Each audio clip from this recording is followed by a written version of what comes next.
Entre el lodo, el silencio y el caos, una imagen detuvo el mundo. El rostro de una niña valiente, serena, aferrada a la vida, se convirtió en el símbolo eterno de una tragedia que marcó a Colombia para siempre. Hoy, 4 décadas después, hablamos con el hombre detrás del lente, el testigo que con una sola fotografía inmortalizó la historia de Armero y el coraje de Omaira Sánchez para siempre. Somebody told me that a little girl I didn't understand him completely. I thought he wanted me to help her. So I said, of course. And I came and I followed him to help that little girl. But when I arrived, I saw people working already, bomberos and defensa civil, and un doctor, 15 personas, más o menos. When I saw Omaira, I knew she would die. So, she was a beautiful kid. She was an amazing person. She was much older than in her head, in her feeling as a person. She was much older than her age. Incredibly caring for the people who took care of her. She was very caring, always talking about her mother, asking, saying goodbye to her mother, goodbye to her brother, goodbye to her father. She didn't know that the father had died. And she was an incredible human being. And I can hear people screaming for life. When I was in front of Omaira, I know that she would die. And I couldn't do nothing. So for me, it was like my son dying in front of me, and I couldn't do nothing. So that was very difficult.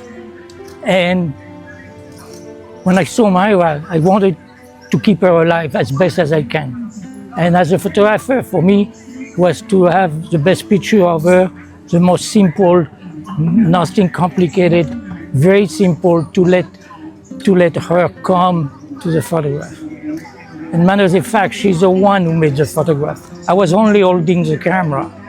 And so for me, it was very important, and people know that in Colombia, there was this unique person, so strong, so beautiful.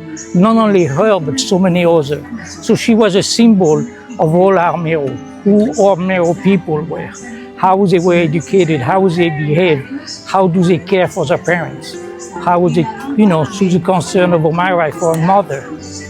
And she was beautiful. And you want people to know everywhere. So, in a way, people got really mad at me abroad when they saw the picture. They were very mad at me because they thought I should have saved her. But they didn't understand. Even they saw on the photograph there was other people taking care of her, they were still mad at me. So I didn't mind because I understood that the people were mad because they wanted her to live. They wanted her to be alive. So for me, it was a kind of little victory for the people of Armero. So I was very happy to have met her. When I was with her, she asked me to be. She laughed because she realized I was a foreigner. So she saw that. So she said good morning. So she laughed. She gave me a beautiful smile. Life goes on, and that's very important. And also, it's very important. When I came here in Guayabal, was very small. I remember as a very small town. Now I see it's much bigger. They have a beautiful park with the name of Omaira. I went and visited that park. That's gorgeous. It's very well maintained. It's really very impressive the way they did it. If they could do the same thing here, it would be very nice. Life is moving on, and that's very nice to see that. That's something, the energy and that people having, it's great. I feel it's nice.